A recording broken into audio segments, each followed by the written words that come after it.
Friends, welcome to my channel. ఈరోజు మనం the secret అనే పుస్తకంలోని ధనం తాలూకు రహస్యం గురించి తెలుసుకుందాం.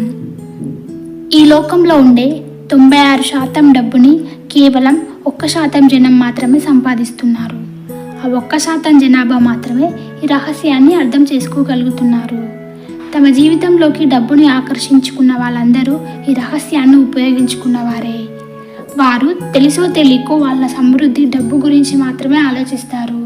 దీనికి వ్యతిరేకమైన ఆలోచనలు వాళ్ళు రానివ్వరు. వాళ్ళ ముఖ్యమైన ఆలోచనలు అన్ని సంపద గురించే. వాళ్లకు సంపద ఒకటే తెలుసు, వాళ్ళ మనసులో ఇంకేమీ ఉండదు. వాళ్లకు దాని గురించి తప్ప ఇంకే దాని గురించి వాళ్ళు ఆలోచించరు. ఇలా వాళ్ళు సంపద గురించి ఉన్న ముఖ్యమైన ఆలోచనలే వాళ్ళ దగ్గరికి సంపదని తీసుకువస్తాయి. ఇదే ఆకర్షణ సిద్ధాంతం పనిచేసే తీరు. ఒక ఉదాహరణ ద్వారా పూర్తిగా అర్థం చేసుకుందాం. బోలెడంత ధనాన్ని సంపాదించి కొద్ది కాలంలోనే మొత్తాన్ని కోల్పోయి మళ్ళీ త్వరలోనే ధనాన్ని సంపాదించుకున్న వాళ్ళు మీకు తెలిసే ఉండవచ్చు. వాళ్ళ విషయంలో జరిగేది ఏమిటంటే, వాళ్ళకి తెలుసో తెలియకో వాళ్ళు ముఖ్యమైన ఆలోచనలు అన్నీ ధనం చుట్టే తిరిగేవి. ఆ విధంగానే ముందు వాళ్ళు దాన్ని సంపాదించుకున్నారు. ఆ తర్వాత వాళ్ళు తమ మనసులోకి ఆ ఆస్తినంతా పోగొట్టుకుంటామేమో అనే భయాన్ని రానిచ్చారు. అవి అలా కొన్నాళ్ళకి వాళ్ళ మనసులోని అతి ముఖ్యమైన ఆలోచనలుగా మారాయి.